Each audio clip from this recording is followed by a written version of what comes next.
ओम शांति। जब जुलाई मंथ आता है तो अपनी प्यारी मनमोहिनी दीदी जी की याद आती है। और मनमोहिनी दीदी जी जब बुद्धि में उसकी याद आती है तो उनकी विशेषताएं एक के बाद अनुभव होता है। मुझे याद आता है 1979 में फर्स्ट टाइम जब दीदी जी को हम मिले। हम फर्स्ट टाइम उसी समय मधुबन आए हुए थे और पांडव भवन में जैसे हम पहुंचे तो उसी समय संदेश हमको दिया गया कि आपको सीधा हिस्ट्री हॉल में जाना है। तो फर्स्ट टाइम हिस्ट्री हॉल में जैसे प्रवेश किया, बहुत ही प्यार का अनुभव रहा। दीदी जी उसी समय कुछ भाई बहनों को मिल रही थी और सौगात दे रही थी। तो दीदी जी ने हमारे तरफ देखा, दृष्टि दिया और कहा, अच्छा आ गए। तो बहुत प्यार से दीदी का आवाज भी बहुत ही मीठा था और इतनी धैर्यता, इतनी मधुरता, ये अनुभव राइट अवे हुआ कि भगवान के ही घर में ऐसा आवाज सुनना मिलता है। और उनके बाद जब हम दीदी के पास आए, उसी समय दादी जी भी बैठी थी दीदी जी के बाद। तो दीदी ने पावरफुल दृष्टि दिया। उस दृष्टि में ऐसे लगा उसी समय कि जैसे दीदी की नयनों से एक जैसे पूरे एक्सरे हो रहा है। और दीदी ने बहुत ही मधुरता से हाथ में एक गिफ्ट दिया। तो हमने कहा हम तो पहली दफे आए हैं और अभी आए हैं। तो भी दीदी ने हमारे हाथ में रखा और फिर से मुस्कुराते हुए कहा कि आपका अपने ही बाप के घर में आपका हक है। तो ये मेरे को बहुत ही दिल को टच कर गया कि पहली बारी आए, पहली बारी मिले, पर दीदी जी की जो परख शक्ति थी, दीदी जी की जो दूरंदेशी उसकी अनुभूति वो रही, बहुत ही अनोखी रही। फिर कुछ दिनों के बाद दीदी जी ने फिर से हमको बुलाया और दीदी जी ने हमको कहा कि क्या आप डबल टीचर बनेगी। और टीचर उस समय क्या होता है, क्योंकि स्टूडेंट लाइफ थी, वो हम पता नहीं चला। पर दीदी की जो परख शक्ति थी, दीदी जी की जो प्रेरणा थी, वो दिल को बहुत ही टच कर गई। तो हमने एक ही शब्द कहा, हाँ जी। तो दीदी का जैसे ब्लेसिंग्स उसी समय मिल गया। तो यही अनुभव रहा कि जीवन में जैसे हर सेकंड खुद को भी टीच करते जाओ और अपने ही जीवन से दूसरों को भी जैसे एक प्रेरणा मिलेगी। और फिर दीदी जी के साथ, दीदी जी और दादी जी दोनों के साथ, और कुछ बहनें, हम फॉरेन की कुछ बहनें थी, तो बाबा की पहाड़ी पे गए। तो बहुत ही अच्छा लग रहा था। दीदी का हाथ पकड़ के धीरे धीरे धीरे बाबा के रॉक पे जा रहे थे। और जब हम ऊपर टॉर्च पे पहुंच गए तो दीदी ने सबको बिठाया और उसी समय हमारी प्यारी छोटी मोहिनी बहन भी थी। तो उसको कहा कि जाओ बाबा से संदेश लेके आओ। तो इतना अच्छा रमणीक दृश्य था और बहुत ही डिवाइन दृश्य था। हम सभी दीदी के दादी के आसपास बैठे थे और मोहिनी बहन उसी समय बाबा के पास गए। और दीदी जी ने हमको उसी समय सबको बोला, अभी आप लोग रूहानी डांस करो।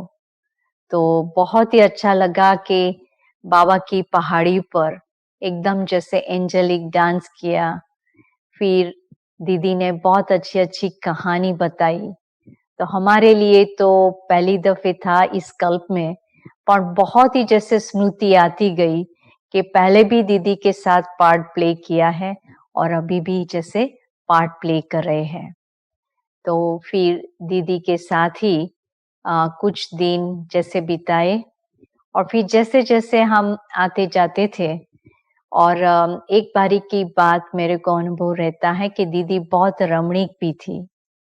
हम सभी को बहनों को बिठाकर, उसी समय हम लंदन में थे, तो बिठाकर हमको बोला, अच्छा एक गेम दीदी ने खिलाया।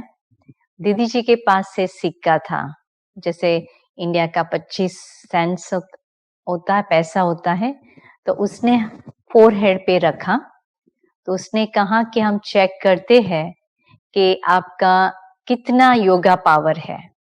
तो दीदी ने जैसे सिक्का रख कर और फिर कहा कि गिरना नहीं चाहिए, अगर गिरेगा तो आपका योगा पावर नहीं है। तो बहुत ही स्थिरता से जैसे बैठे रहे। फिर धीरे से दीदी ने कहा कि अच्छा अभी आपका हाथ आपके कॉइन पे रखो। तो हम तो ढूंढते ही रहे कि कहाँ कौन हो गया। एक्चुअली कॉइन था ही नहीं, दीदी ने तो ऐसे टच करके जैसे ले लिया था। कहने का भाव यही था कि कितना कंसंट्रेशन, कितना एकाग्रता में रहते हैं, तो ये जैसे एक परख शक्ति थी। तो कई बातें दीदी ऐसे ही क्या खिला करती थी, तो जैसे बैलेंस था स्टूडेंट लाइफ का भी, रमणीकता का भी, और जब भी योग में बैठना है तो कैसे योग किया जाता है। तो दीदी ने वो भी बहुत प्यार से सिखाया कि बाबा की प्यार भरी याद से, एकाग्रता से एक ही बाबा की लगन में मगन हो जाओ, तो ये अनुभव जैसे करते जाओ और साथ साथ ऑटोमेटिक आपके द्वारा दूसरों को भी अनुभव मिलेगा। और मुझे ये भी याद है कि जब भी 6 बजता था सुबह में, तो तैयार होके दीदी जी के रूम में चले जाते थे और उसी समय दीदी तैयार हो रही थी, तो दीदी जी हमको बोलती थी, आपको पता है आज बाबा ने क्या कहा होगा। तो मुरली तो उसी समय ऐसा कोई साधन नहीं था कि हम मुरली पढ़ के आवे, पर दीदी हमारी बहुत ही ऐसे प्रश्न उत्तर करके बहुत ही बहलाती थी और बहुत प्यारी प्यारी बाबा की गहराई की बात भी करती थी। तो दीदी से यही एक देखा कि कैसे स्टूडेंट लाइफ, जो एक स्टूडेंट्स होना चाहिए, कैसे क्लास में आना चाहिए, कैसे बैठना चाहिए, कैसे मीन्स लाइक आप एकाग्र होके बाबा की मुरली सुननी चाहिए। तो दीदी ने बहुत ही प्यार से ये उसके अनुभव द्वारा और उसकी जैसे आचरण द्वारा हमको बहुत ही कुछ सीखना मिला। जब दीदी ने अंत में, जब हम वापिस आने वाले थे भारत से, जब भी लंदन जाने वाले थे, तो दीदी ने उसी समय खास बुलाकर कहा कि आप बाबा के इशारे पे चलते रहना और जो भी बड़े कहे उसको हाँ जी कहना, और ये कहेगी तो आप बहुत ही आगे बढ़ेगी। तो उसी समय दादी जी, दीदी जी एंड जानकी दादी जी, जो दादी जी की डाइनिंग रूम थे पांडव भवन में, उसमें बैठे हुए थे। तो खास बुलाया और कहा, दादी जानकी मुझे कान में कहा कि दीदी जी को कहो कि दीदी मैं डबल टीचर बनेंगी। तो अभी तो ये अंडरलाइन हो गया। तो दीदी जी के कान में जाके बोला, तो दीदी ने उस जो रोटी और सब्जी खा रही थी तो मेरे मुंह में डाल दिया।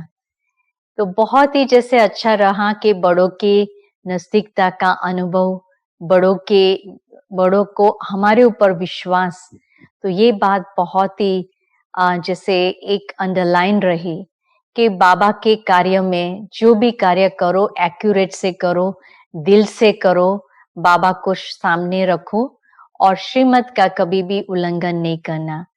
तो ये बहुत ही जैसे दीदी जी से सीखना मिला कि स्टूडेंट लाइफ हो तो कैसे लाइफ होनी चाहिए। तो वैसे तो दीदी का प्यार का ज्यादा अनुभव रहा, उसकी जो मिठास थी, उसकी बोलने की जो धीरे से बोलती थी, रूहानियत से बोलती थी, वो बात मेरे को दिल में बहुत छू गई और अभी भी जैसे अटेंशन रखते हैं, जब भी किसी के साथ बात करना, रू-रिहान करना, तो कैसे अपनी मर्यादा में रहकर बाबा की श्रीमत पर चलकर बाबा का कैसे नाम वाला करे, उसके खास अटेंशन रहता है। तो बहुत-बहुत बाबा को दिल से व जान से कहते हैं कि इस महारथी दादियों के साथ जो भी पार्ट प्ले करना मिला, तो बहुत ही कुछ सीखना मिला। अच्छा, ओम शांति।